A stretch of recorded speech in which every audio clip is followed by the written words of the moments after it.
super contente de vous retrouver pour un tag qui m'a été proposé par Ness. Je sais pas si j'écorche ton pseudo, mais voilà, j'avais posé sur Twitter la question qu'est-ce que vous voulez pour mes 150 abonnés. Elle m'a proposé un tag qui avait l'air vraiment sympa, donc je te remercie et je te fais beaucoup de bisous. Après, je ne sais pas s'il y a une malédiction, mais le temps généralement que je tourne une vidéo pour les 150 abonnés, on est 170, donc dans cette vidéo là, n'hésitez pas à en mettre en commentaire ce que vous voulez pour les 200 abonnés, un live, une FAQ en live. Voilà, j'ai quelques idées de live que j'aimerais bien faire, mais ça dépendra si voilà, la communauté qui me suit a envie de voir des lives ou si elle n'en a pas envie. Donc voilà, donc on se retrouve avec le tag des Mangavores. Il y a 15 questions, donc on commence tout de suite. Première question, ton premier manga c'était quoi? Alors je n'ai pas à proprement parler de premier manga, étant donné que c'est ma sœur qui m'a donné ces mangas, mais du coup j'ai sorti les mangas en fait qu'elle m'a donné. D'abord j'avais Death Note, donc de Tsugumi Oba et de Takeshi Obata, j'avais le 1 et le 2 édités chez Kana. Voilà, ils ont pris bien plus cher, ils sont assez abîmés au-dessus. On avait ensuite les 5 tomes sur 6 de Petri Face aux éditions Tonkam Yasuhiro Kano. Voilà, qui est vraiment une super bonne série, il faut que je vous en parle un jour. Voilà, j'essaie de vous montrer les couvertures parce qu'elle est superbe, donc n'hésitez pas dans les commentaires à me dire oui, on aimerait bien que tu nous parles de cette série, parce que du coup je la mets plus vite, je travaille beaucoup plus vite dessus. Ensuite, aux éditions Glénat, j'avais les 2 premiers tomes, il me semble. Alors je ne suis plus sûre, est-ce que j'avais le premier ou est-ce que j'avais les 2 premiers? Il me semble que j'avais les 2 premiers. De Alice 19th ou de Alice 19, de Yu Watasuke, donc de chez Glénat. Bon, ce tome 1, c'est juste celui que j'ai dû relire le plus dans toute ma collection. Et il est totalement fracassé, il me semble que même les premières pages s'en vont. Donc je me demande si je vais pas me le racheter parce que voilà, c'est une série que j'aime beaucoup. C'est une série qui est finie en 7 tomes il me semble, voilà. Elle était vraiment géniale. Et ensuite on avait du Kurokawa avec Rita Kada, H3 School terminé en 5 tomes. Donc voilà, j'avais les 5 tomes. C'est vraiment une super bonne série. Pour ceux qui lisent les e-books, il faut savoir qu'il y a une offre. Vous avez les 5 tomes pour 10 € en e-book en ce moment. Voilà, je vous le dis comme ça. C'est une série en 5 tomes, je ne sais plus si elle est encore commercialisée vu qu'elle date depuis un petit moment. Et si vous la trouvez, franchement, faites-vous plaisir et prenez-la. 2. Fréquentes-tu ces petites boutiques qui vendent des mangas mais aussi des DVD, des figurines et plein d'accessoires concernant les mangas? Oui, j'en fréquente une, en fait celle qui est sur Grenoble, il s'agit de Momi Manga que je vous recommande à 200%. Au niveau côté BD, j'ai jamais été déçue, quand je cherchais des BD pour quelqu'un, on m'a toujours bien orientée. Et ça a toujours fait plaisir à la personne. Au niveau des mangas, c'est vrai que des fois ça m'énerve quand je pose une question à un vendeur et qu'on a l'impression qu'il est en train de nager quoi, et la seule chose qu'il a appris c'est Bleach, Naruto ou One Piece. Alors que là, oui, les mangas, je pouvais leur demander la date de sortie de Noragami. Ils l'avaient, même si c'était bien avant la sortie du tome 1, de Sword Art Online et tout ça. Voilà, on peut vraiment discuter, ils sont vraiment super sympathiques. Donc si vous avez un Momi Manga, je vous conseille d'y aller. Si vous êtes à Grenoble, allez-y, foncez tout de suite. 3. Empruntes-tu tes tomes de tes séries ou les achètes-tu? Je fais les deux parce que tout simplement je n'ai pas de budget, je suis encore lycéenne. Enfin, je vais au lycée l'année prochaine. C'est assez compliqué, il y a beaucoup de séries qui m'intéressent en sachant que je suis quelqu'un qui lit très vite, autant roman que manga. Donc voilà, c'est un petit peu trop cher. Donc beaucoup de séries que j'achète. Mais ayant une très bonne bibliothèque, j'en emprunte pas mal. Et là, je risque de faire un tour à la bibliothèque. Je vous mets un petit peu en petite parenthèse d'ailleurs que du coup mes bilans emprunts vont revenir, que je vais appeler bilan, que je vais appeler quelque chose comme ça. Bon, et du coup en fait ce sera le bilan parce que des fois je prends des séries qui font 5 tomes en entier et à ce moment là je ferai mon avis sur la série en entier si je n'ai pas envie de faire un topic ou si elle ne m'a pas assez plu pour que j'en fasse un topic. 4. Si là tout de suite on te propose d'acheter 3 mangas, que choisirais-tu? Shirayuki aux cheveux roses, Maggie, et ensuite j'hésite entre Tokyo Ghoul, Yona princesse de l'aube et Nanatsu no Taizai, qui en français s'appelle Seven Deadly Sins. Voilà, mais principalement Shirayuki aux cheveux roses et Maggie parce que ce sont 2 séries que j'ai énormément envie de lire. Shirayuki, vous avez même un poster ici tellement j'ai kiffé l'animé, donc voilà. Sur numéro 5, donc quelle saga suis-tu non terminée bien sûr. Donc là je vais vous montrer un petit peu les tomes, ça vous fera un petit récap de qu'est-ce que je suis au niveau de mes achats. Tout d'abord je vais vous montrer 3 séries, donc je sais pas si elles rentrent dans la question vu que ce sont des séries qui sont en cours mais qui sont terminées au Japon.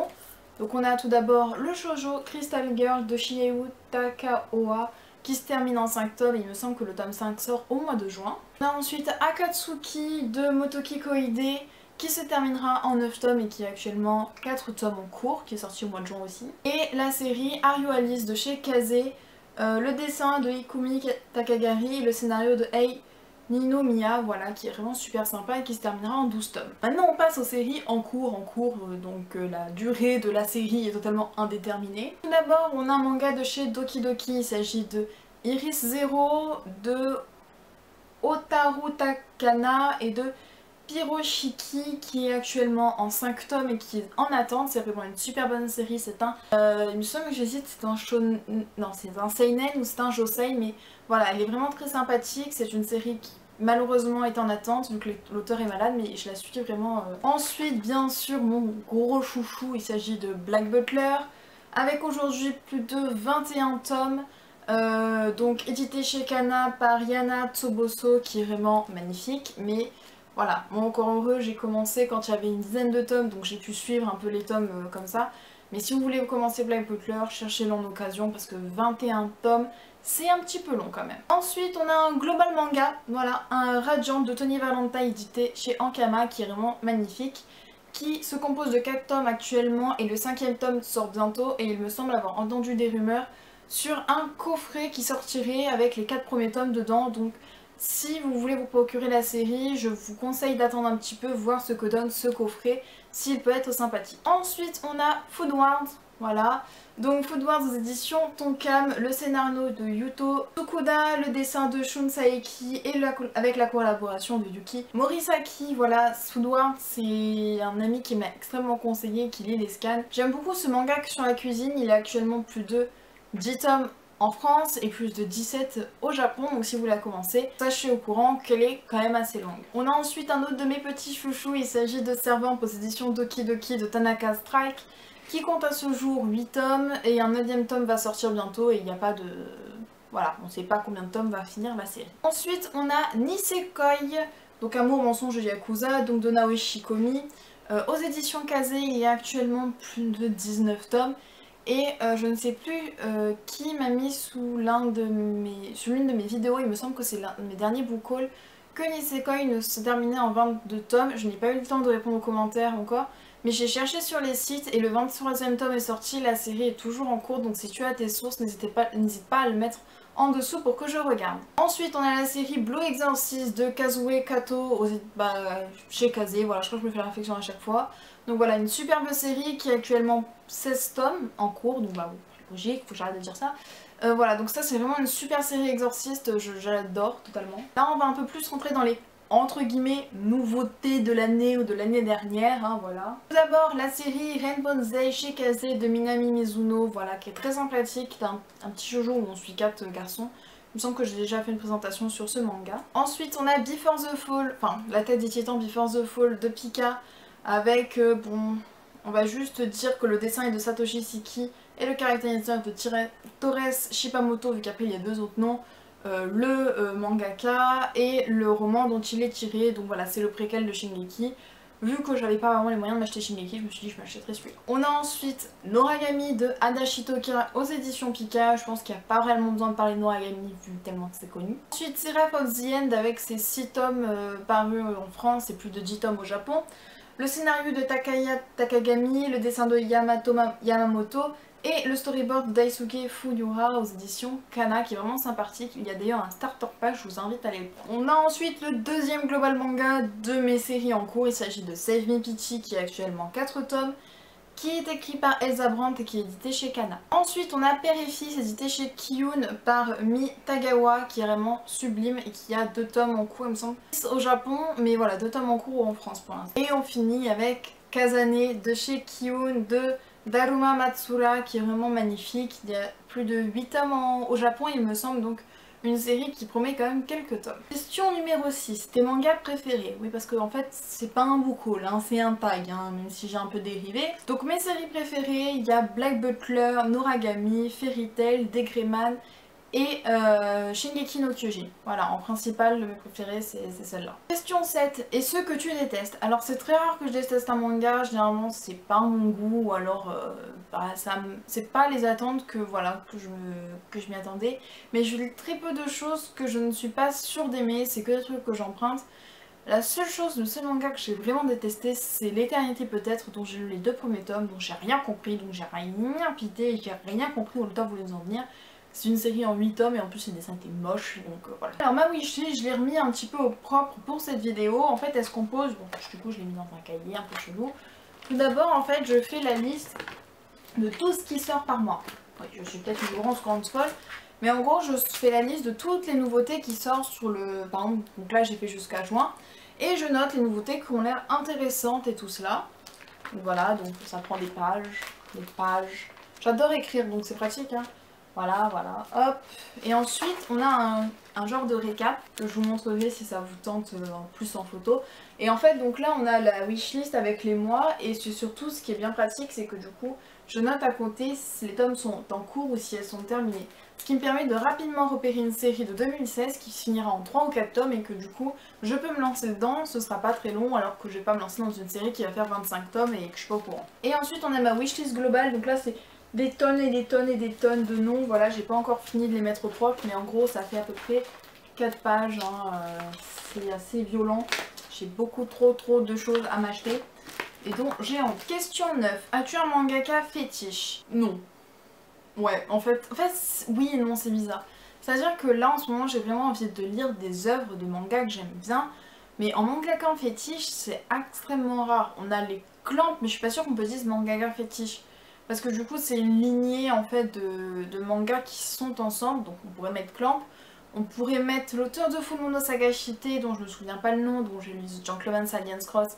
Et c'est vrai que dès qu'elle sort un manga et que je vois son nom, je me dis ah bah tiens celui-là je le mets dans ma wishlist parce qu'il est... Voilà, j'aime beaucoup l'auteur. J'aurai l'auteur de Fruits Basket aussi, dont j'essaie de lire quelques-unes de ses œuvres. Ensuite, je me suis pas vraiment penchée sur les œuvres qu'ont fait des auteurs que j'aime beaucoup. Par exemple, je n'ai pas lu les autres œuvres de Hiro Mashima. Je sais que l'auteur de Black Butler a fait un one-shot qui n'est pas sorti en France. Voilà, je me suis pas exactement penchée dessus, donc voilà, je n'ai pas beaucoup de mangas du même auteur. 10. Ton personnage favori? Alors, j'hésite entre deux, qui viennent tous les deux de Sword Art Online. Il s'agit soit de Asuna, soit de Yuki, en fait, que vous voyez ici, là par là, tout au fond. Voilà, c'est mes deux personnages préférés, féminins, masculins. Bon, voilà, ça me passe un peu à 10 000, c'est bizarre, mais voilà. Enfin, on pourrait dire Rin de Blue Exorcist, qui est quand même l'un de mes favoris. Mais voilà, en personnage préféré, c'est soit Asuna, soit Yuki, ça dépend un petit peu des périodes. Question 11. Quel manga conseillerais-tu à quelqu'un qui veut commencer à en lire? Alors moi j'ai une théorie, hein, qui va vous paraître totalement chelou, mais il y a un manga pour chacun de nous dans ce monde. Ok, vous me suivez encore? Voilà, parce que tout simplement, je pense qu'il faut choisir son manga, c'est comme pour les livres, c'est comme pour les BD. Voilà, une fois que vous vous êtes dit j'ai envie de me lire un manga, que vous arrivez à passer les dessins, voilà. La seule chose c'est que je peux pas conseiller un manga si je connais pas la personne. C'est-à-dire que, voilà, si elle est plus jeune que moi, voilà, qu'elle est d'entre les... on va dire entre les 8 et les 15 ans, ben, je peux lui proposer du Fairy Tail, du Degreman, voilà, un peu plus vers mon âge, entre 15 et 19, on va plus proposer du Black Butler, du King's Game, des choses un peu plus adultes, et encore au-dessus, ça va totalement plancher dans les seinen, ou alors dans les histoires beaucoup plus prenantes. Je pense aux œuvres de Tetsuya Tsutsui avec Poison City, Prophecy et Reset, il me semble. Voilà, des œuvres comme ça, donc en fait ça dépend de la personne, ça dépend de ce qu'elle aime. Moi je sais qu'il y en a, ils détestent les choses où il y a des exorcistes, alors que moi j'adore. Je pense que ça dépend, il faut assez connaître la personne pour conseiller un manga. Question 12. Si tu te lançais dans l'écriture d'un manga, quelle en serait l'histoire et le genre? Je pense que je ferais un shonen, parce que j'adore les shonen, ou alors je partirais vers un seinen. Mais j'ai pas vraiment d'histoire en tête pour l'instant, c'est... Voilà. De temps en temps j'ai des petits bouts d'histoire, mais bon, c'est pas quelque chose. J'aimerais bien essayer d'écrire, mais c'est pas ma priorité principale. Voilà. 13. Es-tu déjà allé à la Japan Expo? Sinon, voudrais-tu y aller? Je suis déjà y allée, je veux plus jamais y aller. Voilà. Donc je suis allée à la Japan Expo de Paris. J'y suis allée l'année dernière, donc en 2015. Il y avait les auteurs de Sword Art Online. J'ai été cosplayée en Asuna de Sword Art Online. Vous voyez le mode grosse fangirl? Et en fait il s'est avéré que moi j'avais vu qu'il y avait des trucs qui étaient marqués au tirage au sort. Bon je me suis dit bah en gros ça va être tu présentes, tu tu vas mettre les mains dans un truc, et puis si t'as un numéro il marque gagné, bah tu peux aller à la dédicace, parce que forcément ces auteurs-là ramènent beaucoup. Non, non, pas du tout, on a scanné le billet de ma soeur m'a dit vous avez perdu. Ok, d'accord. En fait, les billets de la Japan Expo sont imprimés, et il y a certains billets qui sont gagnants et d'autres qui sont perdants. Mais c'est-à-dire qu'il y en a un qui peut être venu juste pour aller voir le dernier Smash Bros Brawl là, qui en a rien à foutre des auteurs sur leur panel, mais il a le billet gagnant, hein, voilà. Voilà, je vous le dis comme ça, donc ça m'a énormément saoulé.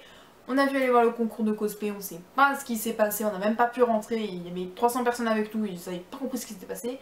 Donc ça nous a vachement gonflé, donc c'est pas ma priorité principale d'aller à la Japan Expo si c'est pour refaire un gros merdier comme ça. Je préfère aller dans des petites conventions qui sont vraiment sympathiques. 14. Si tu devais faire un cosplay d'un personnage de manga, ce serait lequel? Bah tout simplement j'ai déjà fait le cosplay de Asuna, donc c'est un cosplay que j'ai acheté, donc les cosplayers me tapez pas s'il vous plaît, s'il vous plaît, s'il vous plaît. Voilà, sinon un cosplay que j'aimerais bien faire, j'essaie de travailler sur des cosplays de Lucie Artilia de Fairy Tail.